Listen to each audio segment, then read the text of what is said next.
Hi guys, I'm Blessing and welcome back to my channel. So today we have another get ready with me, and I feel like this one needs to be a bit more upbeat than the last one because the last one was called I'm Sad. So I just want to have like a little chat with you guys and yeah, and just do my makeup. It's a Sunday, I have nowhere to go. I'm wearing a top and pajama shorts, but never you mind that. I asked you guys to send me questions on Instagram. Why do you never have your natural hair out? First of all, I always have my natural hair out because I do not wear wigs, weaves, or extensions. Like, this is all my hair. I actually just prefer to keep my hair protected and under wigs, and I don't really do braids anymore because the thought of sitting in the chair for hours, because I've got a big head and I've got a lot of hair, for hours, and then the thought of a month later or however long taking it out actually just gives me anxiety. Like, I'm actually lazy, that just the thought of it is actually making me tired. And also I feel like it's just easier for me to look after when I'm like, because I do look after my hair and stuff, it's just easier for me on the, like, just for time wise and stuff, to just really put on my units and go and style them, because these oh my god, these here. When do you plan to leave Korea and what will you do next? See, the thing is, I don't know what I plan to do next, actually. Like, before, like, so basically I actually studied psychology in university. So I studied psychology in uni, so I wanted to become a psychotherapist. But like I've mentioned before, like in multiple videos, so my experience of uni wasn't good. So the thought of me going back into education is actually just quite traumatic, and I feel like I've got a lot of work to do before I even consider going back to doing masters or something. But I kind of went off track, but still on track. So I don't know if I plan to leave Korea, because touch wood, okay, despite some like issues I've had with like schools and some people, like I really do enjoy Korea, and it's been like a dream of mine to live here, and I'm achieving that, and I don't want to leave Korea until I feel like I'm personally done with it. Oh, this eyebrow was doing something bad and mad and twisted. Talking about literally the weather, because we all enjoy you just talking. Please let it be long. I don't know how long this video will be, because if it doesn't record, then I'm not filming this again. But the weather, actually, you've caught me in a weather talking mood. So right now in Korea, it's the rainy season called Jangma. It's the rainy season in July, and I feel like it's been raining this whole time anyway. Like, I feel like we'll have like a day of sun and like 2 days of rain. Like, it's just not making sense to me. I don't know when we had a summer, but this summer didn't feel like it, and now it's humid, and I hate humidity and rain together. It's just disgusting. Like, ugh. And then, you know, because it's hot, so your makeup is melting off anyway, but then there's rain as well, so, you know, units slipping back. The hair that you've straightened or curled is now reverting. It's not even reverting back to its natural state. It's now just puffy and humid and just horrible, and you don't know how to deal with it. So, yeah, that's how I feel about the weather in Korea. So someone said makeup inspo. I don't actually know. I just do whatever I feel like. I just go through stages of liking certain things. Like, at the moment, it's like lashes and different coloured inner tear ducts, right?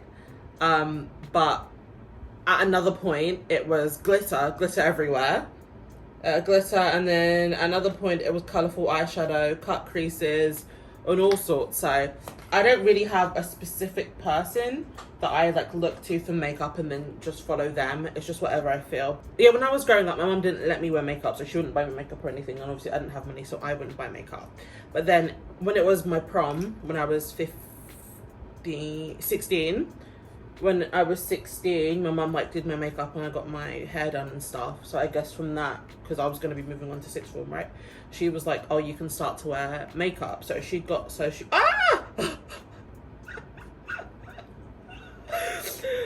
can start to wear makeup. So she got me some eyeliner, some mascara, and I think like maybe like a sample foundation from MAC or something, just so I could try it out. And the first thing I perfected, even though sometimes it's looking a bit dodgy, the first thing I perfected was my eyeliner. So that was the only thing I knew how to do, like just eyeliner. So it's just really just trial and error on most of my makeup, and just taking things that I've like seen over the years and learned. Also, I got a new foundation, Best Skin Ever, from Sephora, because my LA Girl full coverage or whatever it's called foundation ran out, and then I was using MAC, and the thing is MAC has a nice coverage, but the smell gives me a migraine. Like I can't stand the smell of MAC foundation, and so then that was running out too.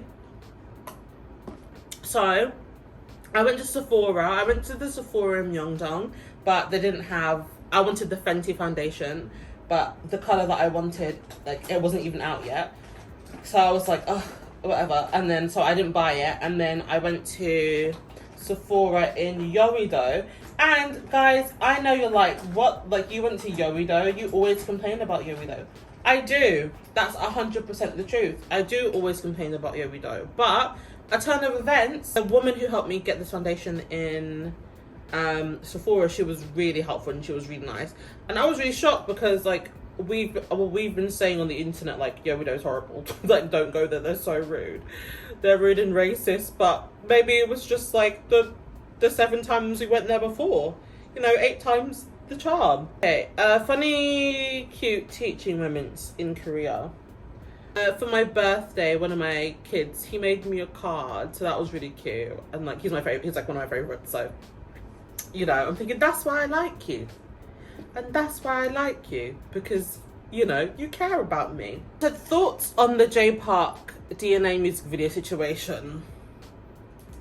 Well, so if you've been on my channel previously, you know how I feel about J Park, okay? We're not boys, but his music is good. This was not a smart decision. The thing is about J Park, he knows what he's doing. I don't want peace. I want problems, always. So he's 30 something, so he's big and he's grown and he knows what he's doing, and so he knows about cultural appropriation. He's big. People have called him out before, like when he used to do his little braids, people were like, Jay, you can literally not do this, it's cultural appropriation. And then like I feel like he does some shitty like apology and then people move on. But this time he didn't apologize. He was like, Black people and Latino people made hip hop and I know about it, so I'm gonna do this. And he had the audacity to say, oh, like if I can't do braids, then then international fans shouldn't be learning K-pop dances. Are you on crack? Are you not ashamed of yourself? Are you not embarrassed? This is really embarrassing. You must be on crack, because all these dances are inspired by what? Black people. Black people made the dances, African people made the dances. It all comes from black people. So international fans can dance to K-pop dances. It's not even the same thing. Like he's still not realizing that something like braids, or the people behind him who've textured their hair, something like braids or afro hair, it is black, and it comes from a culture that has been, is it not reprimanded, but that has been put down so often. If you go into an environment with your natural hair out, an afro, then you're seen as messy and unprofessional. But for them, they're doing it and it's seen as swag for them. But at the end of the day, especially in Korea, they can take out the braids, they can straighten their hair, and they're still seen as a respectable human being. But me, I'm a black woman. No matter if I have braids, afro, wigs or whatever, I'm still seen, there's still a stigma attached to me. Do you know what I mean?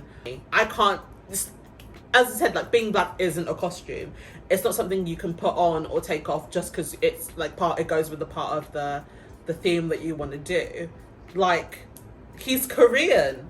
Just, like, you're proud, and I understand you admire black culture and you admire all the styles. You can admire and still not take that as your own, and then come in the comments being like, it's the same as people dyeing their hair. It's not the same as people dyeing their hair. I wish I could, like, properly articulate my words, because I feel like I'm sounding so dumb right now because I don't know how to, like, get it across properly, but he's literally dumb.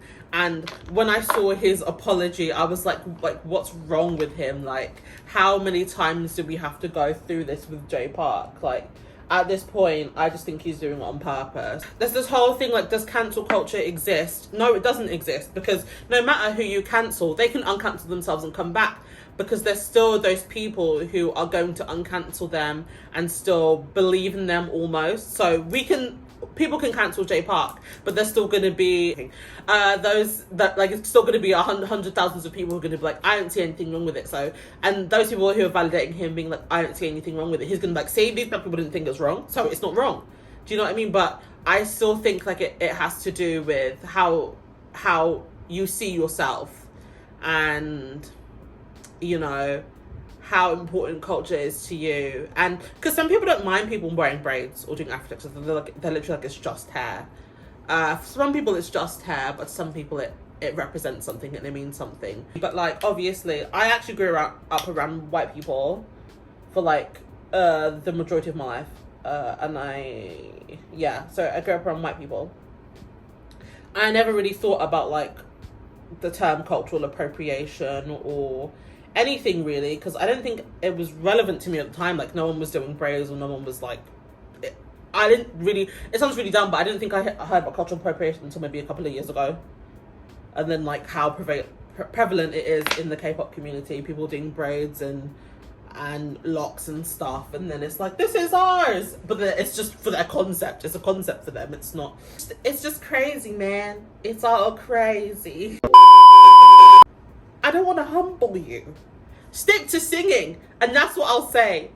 The only oh, okay, you've got me heated. The only good hip-hop thing that Jay Park has ever done, worldwide album, and that's it. Anything before or after, rubbish. And R&B is his place. Everything you wanted, that album. When I talk about top albums of my life, that album is under Usher Confessions, and Confessions is my number one. Usher Confessions is all I ever talk about every week, every day, and Everything You Wanted is underneath that. If he could just harbour that talent and behave and do things well, then we wouldn't have this problem, Jay Park. We wouldn't be having the problems with you. Do me and you need to have a chat? You won't see this video, and if you see this video and you heard me call your other hip-hop albums besides Worldwide rubbish, I meant it. And I'm not sorry. What are your favourite things to do alone in South Korea, and how did you find a better school this year? My favourite thing to do alone in South Korea is stay inside and eat. Try and study Korean and fail, and try and edit. I don't actually go outside by myself often. I like walking around and shopping. I feel like I'm always going to Olive Young by myself and just things like that, but nothing particularly like, oh, I like to go to this class by myself, or I like to go to this area by myself. And how did I find a better school this year? Prayer. Because if without God, I wouldn't have been able to do it, because honestly, the hell that I went through last year, I'm thinking, why didn't you leave Korea? Because the corona was bad in the UK. This has been my dream for the longest time, to be in Korea, and I wasn't just gonna give up. Do you like it when you are called a chocolate princess?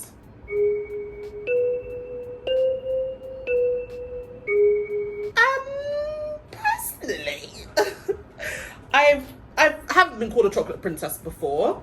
Personally, I haven't been called a chocolate princess, but if someone were to do it, if it was not for banter, I don't think I would like it. Like of a favorite album, character, era, etc. So as I mentioned before, Usher Confessions. Deluxe, ordinary, whatever version there is of that album. That's my favorite album ever. Period. Dealing with Korean beauty standards. Okay, so this sounds really weird because I am in Korea, and I've expressed like how I feel about myself and sometimes feeling undesirable and ugly. But I'm gonna tell you now, honestly, that I don't think that has anything to do with Korea or Korean beauty standards. I haven't adopted that in my mind. Like, I don't have Korean beauty standards in my head. Like, I don't strive to look like a Korean person or try to fit their beauty standards, even though I'm living here. I feel like my mindset is still Western, obviously, because I was born in the West. So I don't deal with Korean beauty standards, touch wood, if that makes sense. Okay. Favorite DPR artist / song. My favorite DPR artist is DPR Live. Is Hong Dabin.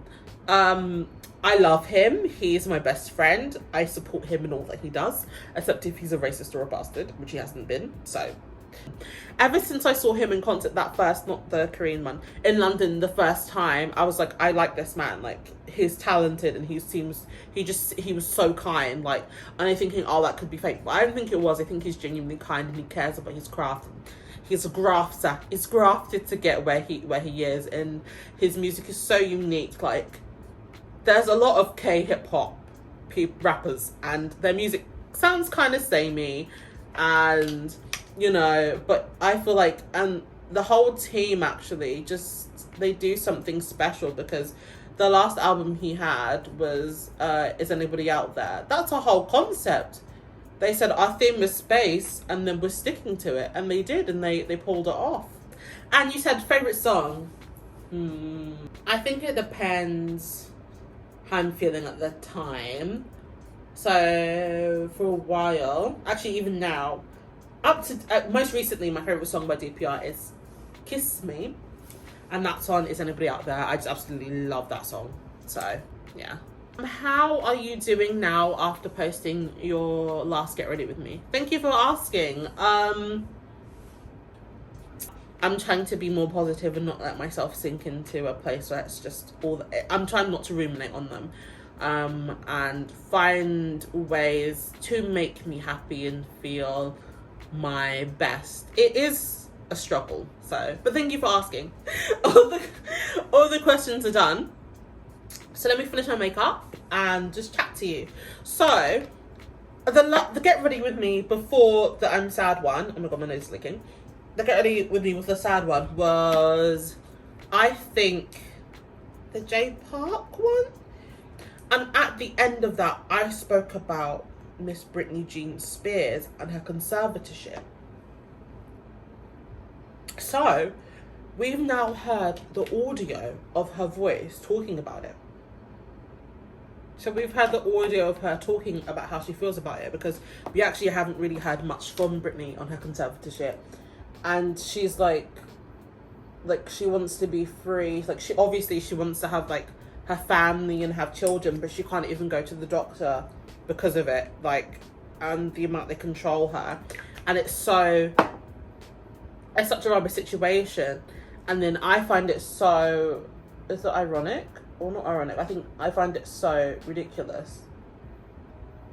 Much like Princess Diana, with when she passed away, all the paparazzi being like, oh, R.I.P. Diana, like all the tabloids, but they were the ones who would like fuel the car chases and who would slander her in the papers, and now you're talking about some R.I.P. and all these tabloids being like, free Britney, but you're the ones who contributed to her mental health deteriorating. So the fact that she had that mental break, and then the fact that she had to be hospitalized and then put under conservatorship, like, they contribute so much to the I don't want to say downfall, because I hope that she gets out of it, but to the difficulty of her life at the tabloids. So they're saying, free Britney, but you're the ones who caused it. Like, do you know what I mean? It's just ridiculous. So she filed a petition. She filed a motion or something to remove her dad from her conservatorship. I need to fix this, and I'm in trouble. But the judge denied it. Her dad's not being removed from her conservatorship anymore. And I'm thinking, how is this making sense? Like, he's the one who's evil and controlling everything. Like, he's in control of all her estates. I think he's removed from that one, but I can't believe she's almost 40 years old. She can't have the children that she wants to have. She can't have the life that she wants to have. She can't drive. She can't go and see her friends. She can't spend time on her phone. Like, she's literally like a prisoner in her own life. Like, she's Britney Spears. She's been working for ages, and they deem her not fit to look after herself. But when she was still under conservatorship, she was going on tour and she was performing every night. Like, look, her family been rinsing it out of her since she started, which is really bad. How much can you need money that you can't even grant someone freedom? That's literally like their basic right. She's a grown woman, and I just feel really bad for her. Like, every time they talk about it, I'm just thinking, I hope like she gets what she wants. I hope she's able to be free, because that sounds really dumb. It's just not on. It just really isn't on. She should be able to. I'm sure she still wants to make music, but she sure just wants a break. And she's had a break for a while because they've been holding it against her, right? This life, bruh. These are like the lashes that I kind of made. Like, there was one natural one with Debbie Wispies, because I tried to wear the natural ones, but you couldn't see them. And then everyone's like, you can't see them because your eyeliner is so big. Okay. Hide all my makeup mistakes today. I'm going to be using glitter. That's always the best thing to do.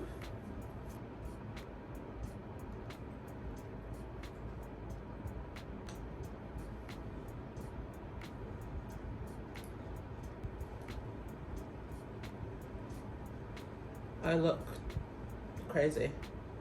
So that was just a little get ready with me. I finished my makeup. It doesn't look too great. I don't know why I look so strange today. Maybe it's the lighting, or maybe nothing's blended. Probably the latter. But I hope that you enjoyed me rambling on. I hope to talk to you guys again with a more positive get ready with me once again. I know you guys like it. Please like, comment and subscribe, and follow me on Instagram. But thank you for watching.